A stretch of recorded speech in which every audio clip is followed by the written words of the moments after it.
प्रिय भक्तगण, आज हम आपको एक कथा का श्रवण करा रही हूँ जो सुनने मात्र से आपके जीवन में सुख, संपत्ति और धन की वर्षा होगी। तो चलिए कथा को प्रारंभ करते हैं।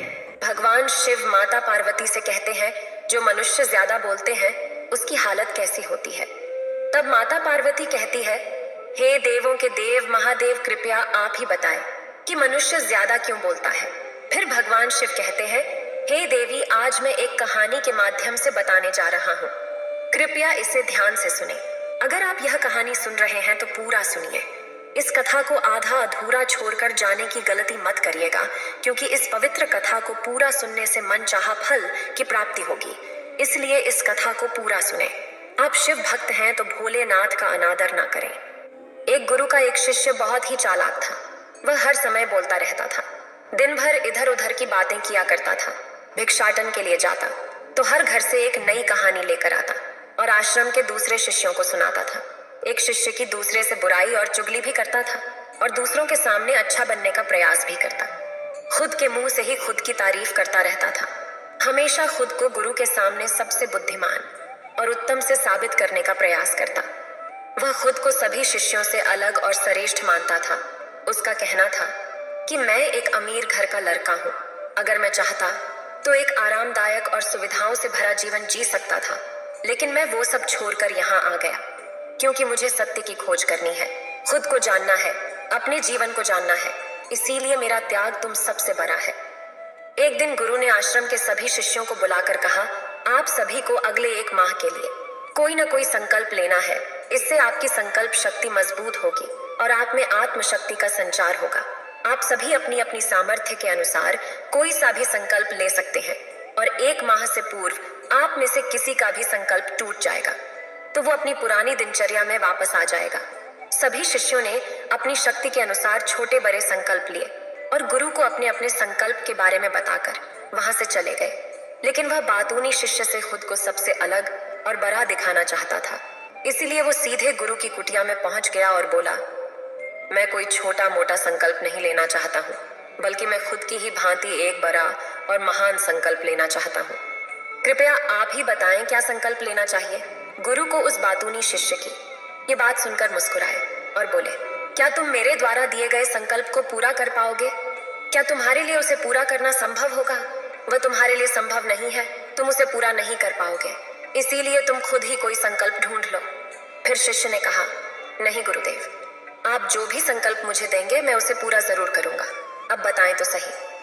फिर गुरु ने कहा, ठीक है, तो तुम अगले 1 माह तक चुप रहोगे, मुंह से एक शब्द भी नहीं निकलोगे।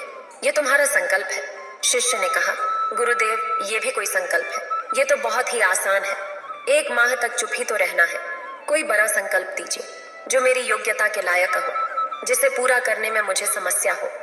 फिर गुरु ने कहा, पहले तो इस संकल्प को तो पूरा करके दिखाओ। फिर शिष्य ने गुरु की बात मान ली। वह उसी समय चुप हो गया और पलटकर कुटिया से बाहर चला गया। उसे चुप रहना बहुत आसान लग रहा था। उसने एक दिन तो जैसे तैसे चुप रहकर काट लिया, लेकिन दूसरे दिन से उसके मन में न बोलने का बोझ बढ़ने लगा। तीसरे दिन उसे भारीपन महसूस होने लगा और चौथे दिन उसके अंदर एक अजीब सी बेचैनी होने लगी, क्योंकि आसपास आश्रम के सभी शिष्य एक दूसरे से बातें कर रहे थे। वो भी अपना पक्ष उनके सामने रखना चाहता था, उनकी बोलती बंद कर देना चाहता था, लेकिन उसका संकल्प उसके आरे आ रहा था। इसीलिए वो पूरे दिन सिर्फ मुंह और आंखें बनाता रहता था। इसी तरीके से कुछ दिन और बीते गए। वह शिष्य एक दिन बीमार पड़ गया। उसका सिर दर्द के मारे फटा जा रहा था। उसको खाने पीने तक का मन नहीं कर रहा था। वह सिर्फ बोलना चाहता था। वह गुरु के पास गया और उनके सामने बैठकर लिखकर उन्हें बताया, गुरुदेव, मैं बोलना चाहता हूँ। बिना बोले मुझे सांस नहीं मिल रही है। मेरा दम घुटा जा रहा है। मैं अंदर ही अंदर पागल हुआ जा रहा हूँ। मैं क्या करूँ? संकल्प तोड़ दूं क्या? यह पढ़कर गुरु मुस्कुराए और बोले, संकल्प तो तोड़ने के लिए ही होते हैं, लेकिन जो अपने संकल्प को पूरा कर लेता है वही अपनी आंतरिक शक्ति को बढ़ा पाता है, और जो अपनी आंतरिक शक्ति को बढ़ा लेता है वह समाज और जागृति की राह पर आगे बढ़ जाता है। संकल्प का लेना भी तुम्हारे ही हाथ में था और इसे तोड़ना भी तुम्हारे ही हाथ में है। तुम्हारे बहुत से गुरु भाई अपने संकल्प को तोड़कर अपनी पुरानी दिनचर्या पर वापस आ चुके हैं। अगर तुमसे नहीं हो पा रहा है तो तुम भी संकल्प तोड़कर अपनी पुरानी दिनचर्या में वापस जा सकते हो। लेकिन याद रहे, अगर आज तुम इस छोटे से संकल्प को नहीं संभाल पा रहे हो तो तुम अपनी बाकी की पूरी जिंदगी को कैसे संभाल पाओगे? मुझे तुम पर शक है, लेकिन फैसला पूरी तरह से तुम्हारे हाथों में है। गुरु की यह बात शिष्य के दिल में चोट कर गई। वह बिना कुछ बोले वहां से वापस चला गया और खुद को भी कुटिया में बंद कर लिया। वह केवल अपने जरूरी कामों के लिए ही कुटिया से बाहर निकलता, बाकी सारे समय कुटिया के अंदर ही बैठा रहता था। 15 दिन बीत चुके थे और आश्रम के लगभग सभी शिष्यों का संकल्प अब तक टूट चुका था, लेकिन उस शिष्य का संकल्प अभी भी जारी था। संकल्प लेने के बाद से अब तक उसने एक शब्द भी ना बोला था। सारा आश्रम हैरान था कि इतना बोलने वाला इंसान चुप कैसे हो गया। 15 दिन बीतने के बाद वह दोबारा अपने गुरु के पास गया और लिखकर बताया कि गुरुदेव, मैं बाहर से तो चुप हूँ, लेकिन मेरे भीतर बहुत सी आवाजें हैं, बहुत सी चीख पुकार और शिकायतें हैं। मैं अंदर ही अंदर बात करता रहता हूँ। मेरा मन तरह तरह के प्रश्न पूछता रहता है। मैं बाहर से जितना मौन हूँ, भीतर से उतनी ही शोर शराबे से भरा हुआ है। मुझे शक हो रहा है, क्या मेरा संकल्प अभी भी जारी है? फिर गुरु कहते हैं, हाँ, तुम्हारा संकल्प अभी भी जारी है, लेकिन जब तक लोगों की ये आवाजें तुम्हारे कानों में पड़ती रहेंगी, तुम्हारा मन बोलता रहेगा, क्योंकि इसे तो आदत है बोलने की। तुम भले ही बाहर से चुप रहो, लेकिन तुम अंदर ही अंदर बोलते रहोगे। तुम्हें इन बातों से, इन आवाजों से दूर जाना पड़ेगा।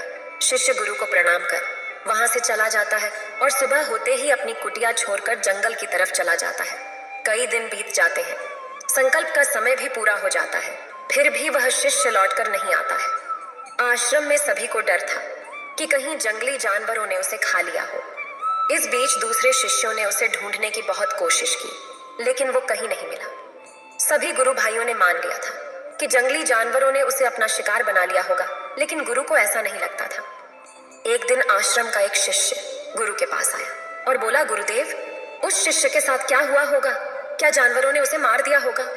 गुरु ने कहा, हो सकता है कि जानवरों ने उसे अपना शिकार बना लिया हो, लेकिन उसके न लौटने की एक दूसरी वजह भी हो सकती है। शायद उसे वो मिल गया है जिसके लिए वह गया था। फिर किसी ने पूछा, गुरुदेव, क्या ज्यादा बोलना इतना हानिकारक होता है? गुरु ने कहा, इंसान के जीवन के बहुत सारे दुखों में से एक दुख ये भी है कि वो कभी चुप नहीं रह सकता। वह हमेशा कुछ न कुछ बोलता ही रहता है। सिर्फ हमारे बोलने के कारण हमारे जीवन में आधे से ज्यादा दुख पैदा होते हैं। परिवार के अधिकतर झगड़ों की वजह हमारा बेमतलब बोलना ही होता है। हम में से कोई भी चुप नहीं रहना चाहता। हम सामने वाले को सुना देना चाहते हैं। जो भी हमारे मन में है सब निकाल कर उसके मन में बैठा देना चाहते हैं। उसे समझा देना चाहते हैं कि देख, तू गलत है और मैं सही। आखिर ये कहाँ तक उचित है, क्योंकि दूसरा भी तो यही कर रहा है। और इस तरीके से सब एक दूसरे की सरी गली बातों को ग्रहण कर रहे हैं। फिर समय के साथ उन्हीं बातों की परतों को गिनते रहते हैं और एक दूसरे को सुनाते रहते हैं। इस तरीके से सुनने और सुनाने का यह काम जिंदगी भर चलता रहता है, लेकिन इस नासमझी में हम खो देते हैं अपना समय, अपना जीवन, अपनी समझ और सबसे महत्वपूर्ण वो कीमती पल जो जिए जा सकता है, जिनको अनुभव किया जा सकता है, जिनमें आनंद को प्राप्त किया जा सकता है। लेकिन इसके बदले हमें मिलता क्या है? कुछ नहीं, बल्कि सब व्यर्थ और बर्बाद हो जाता है। इस पागलपन से हमने क्या खो दिया, इसका एहसास केवल कुछ ही लोगों को हो पाता है। बाकी लोग, जैसे उन्हें अपने आने का पता नहीं, वैसे ही उन्हें अपने जाने का भी पता नहीं चल पाता। फिर शिष्य कहता है, हे गुरु, फिर इसका समाधान क्या है? गुरु ने कहा, पूरी जागरूकता के साथ अपने विचारों को देखना, यही एकमात्र तरीका है। सारी मानसिक समस्याओं का समाधान भी है। फिर शिष्य कहता है, गुरुजी, अब तक तो सभी गुरु भाइयों ने भी उसके वापस लौटने की उम्मीद छोड़ दी है, लेकिन एक दिन अचानक वह शिष्य आश्रम लौट आता है। उसे देखकर सभी के आश्चर्य और खुशी का ठिकाना न रहा। लेकिन अब वो नहीं था जो यहाँ से गया था। वो कुछ और ही बनकर वापस आया था। उसके अंदर एक गजब का बदलाव हो गया था। उसके चेहरे पर एक गजब का ठहराव था। उसकी आंखों में बड़ी शांति थी। आश्रम में आते ही सभी गुरु भाइयों ने उसे चारों तरफ से घेर लिया और बातें करने लगे। वह भी अपने गुरु भाइयों से बातें करने लगा। उससे बात करने वाले सभी शिष्यों ने यह अनुभव किया कि अब वह पहले जैसा उतावला और बातूनी नहीं है। उसके मुंह से एक एक शब्द बहुत ही सुलझे हुए और मधुरता के साथ निकल रही थे। थोड़ी देर तक गुरु भाइयों से बात करने के बाद वह सीधा गुरु की तरफ चला गया। उसने गुरु के चरण छुए और कहा, गुरुदेव, क्या मैं अभी मौन हूँ? क्या अभी मेरा संकल्प जारी है? गुरु ने कुछ देर तक शिष्य की आंखों में बड़े ध्यान से देखा और कहा, हाँ, तुम अब भी मौन हो। तुम्हारे मुंह से एक भी शब्द निकल नहीं रहा है और तुम्हारा संकल्प अभी भी जारी है। शिष्य ने कहा, गुरुदेव, जब मैं आश्रम से गया तो मैं मुंह से तो चुप था, लेकिन मेरे अंदर बहुत सी आवाजें थी। मन में बहुत से प्रश्न थे और वो बंद नहीं हो रहे थे। तो मैं जंगल में चला गया इस उम्मीद से कि वहां मुझे शांति मिलेगी और मेरे मन की बकबक कम हो जाएगी। लेकिन मैं जितना एकांत में जाता गया, मेरे अंदर की आवाज उतनी ही तेज होती गई। मेरे भीतर की और पुरानी से पुरानी आवाज मुझे सुनाई देने लगी। तब जाकर मैंने महसूस किया कि मैं कितना गलत कर रहा था। जब मैं अपने परिवार वालों, दोस्तों और गुरु भाइयों को बुरा भला कहता था तो उस समय मुझे लगता था कि मैं सही कह रहा हूँ। जब मैं गुरु भाइयों की एक दूसरे से चुगली करता और उनका मजाक बनाता था, तब मुझे यह लगता था कि मैं उनसे बेहतर हूँ और मैं सही कर रहा हूँ। लेकिन उस दिन मैंने पहली बार महसूस किया कि मैं कितना गलत बोलता था। काफी दिनों तक ये आवाजें, ये शिकायतें मेरे अंदर चलती रहीं, लेकिन धीरे धीरे कर एक दिन ये सारी आवाजें मेरे अंदर से समाप्त हो गईं। अब मैं भीतर से मौन हो गया हूँ उस घने जंगल में। बाहर से कोई बोलने वाला नहीं था और भीतर से कोई आवाज शेष न बची थी। मैं उस दिन पहली बार मौन का सही अर्थ समझा। मेरे चारों तरफ बहुत शांति थी। हालांकि अभी भी कुछ आवाजें आ रही थीं जो पहले भी आती थीं, लेकिन मैं उन्हें सुन नहीं पाता था। पर अब वो सभी आवाजें मुझे स्पष्ट रूप से सुनाई दे रही हैं। हवा के चलने की आवाज, चिड़ियों के चहकने की आवाज, पानी के बहने की आवाज, भंवरे के गुनगुनाने की आवाज, ये सभी आवाजें मैंने पहली बार पूरे होश पूर्वक सुनी। अपने चारों तरफ इतनी शांति मैंने पहले कभी महसूस नहीं की थी। तो इस शांति को भंग करने के लिए मैंने पहली बार अपने मुख से कोई शब्द निकाला और मैं चिल्लाया, हे ईश्वर, ये कैसी शांति है? सभी कुछ इतना शांत क्यों है? ऐसा क्या हो गया? लेकिन मेरे चिल्लाने के बाद भी वो शांति भंग ना हुई। सब कुछ पहले के जितना ही शांत था, बाहर भी और भीतर भी। हे गुरुदेव, मैंने अपने गुरु भाइयों से बात की, मैंने आपसे बात की। मैं बोल रहा हूँ, मैं चल रहा हूँ, मैं सब कुछ देख रहा हूँ, लेकिन मैं अपने भीतर एकदम एकांत महसूस कर रहा हूँ।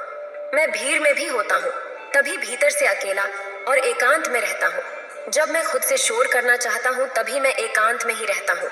अब सब दिखाई पड़ने लगा है, सब सुनाई पड़ने लगा है। फिर गुरु ने कहा, जब तक हम बाहर की तरह बोलते रहेंगे, भीतर अशांति ही रहेगी। जिस दिन हम भीतर की तरफ मुड़ जाएंगे, फिर बाहर हमारे मुख से कुछ भी निकलेगा भी तो हम शांत ही रहेंगे। दुनिया में जितनी भी बुराइयां हैं, ज्यादातर हमारे बोलने से ही उत्पन्न होती हैं, क्योंकि हम चुप रहना नहीं चाहते। हम जितनी जरूरत है उससे कहीं ज्यादा बोलते हैं। हम सामने वाले को सुनना नहीं चाहते, बल्कि उसकी बोलती बंद कर देना चाहते हैं। उसे समझा देना चाहते हैं कि मैं कौन हूँ, दिखा देना चाहते हैं उसे अपनी सारी ताकत और सामर्थ्य। बस यही हमारी जिंदगी का मकसद बनकर रह जाता है। हमारी सारी ऊर्जा इस व्यर्थ के बोलने में बर्बाद होती रहती है। ऐसे ही पति पत्नी का जीवन दुखों से भर जाता है, जो हमेशा एक दूसरे को सुनाने में लगे रहते हैं। कभी एक दूसरे को सुनना नहीं चाहते, समझना नहीं चाहते और चुप रहना नहीं चाहते। उन्होंने कभी सीखा ही नहीं, क्योंकि चुप रहना उन्हें छोटा महसूस करवाता है। दुनिया की सभी लड़ाइयों का कारण हमारा बोलना ही है। इसीलिए हमें सिर्फ उतना ही बोलना चाहिए जितना जरूरी हो, क्योंकि व्यर्थ का बोलना ऊर्जा को नष्ट करता है। और ये बोलना ही हमें कभी अपने भीतर की ओर लौटने नहीं देता, क्योंकि यह हमें बाहर की ओर खींच कर रखता है। और बाहर है ही क्या इस संसार के अलावा। लेकिन अगर अपने भीतर के संसार की ओर मुड़ना है, तो इस मुख को बंद ही रखना चाहिए। इसीलिए जितने भी संत हुए हैं, आत्मज्ञानी हुए हैं, वो सभी एकांत की ओर भागे हैं, ताकि उन्हें ज्यादा बोलना ना पड़े, ज्यादा सुनना ना पड़े। वो एकांत में ही रहते हैं और शांत रहते हैं, क्योंकि आसानी से भीतर की यात्रा कर पाए। लेकिन अगर कोई चाहे तो इस संसार में रहकर भी एकांत में रह सकता है, शांत रह सकता है। लेकिन इसके लिए उन्हें अपनी ऊर्जा बचानी होगी, जिसे वह अब तक अपनी व्यर्थ के शब्दों में बर्बाद कर रहा होता है। कम बोलकर अपना जीवन सुखमय कर सकता है। फिर भगवान शिव कहते हैं, इस कहानी की सीख यही है कि व्यर्थ का बोलना ऊर्जा को नष्ट करना होता है। मनुष्य को कम बोलना ही उसे अपने भीतर की ओर लौटने देता है, क्योंकि ज्यादा बोलना मनुष्य को बाहर की ओर झुकाए रखता है, जिन्हें भीतर की यात्रा नहीं करने देती है। वैसे मनुष्य को अपने मुख को बंद रखना चाहिए। इतना कहकर भगवान शिव इस कहानी को समाप्त करते हैं। इस वीडियो को बोलते समय कोई त्रुटि हो तो मैं क्षमा चाहती हूँ। उम्मीद है आप सभी को ये वीडियो अच्छी लगी होगी। अगर आप शिव के सच्चे भक्त हैं तो चैनल को सब्सक्राइब और वीडियो को लाइक करके कमेंट में हर हर महादेव लिख दीजिए।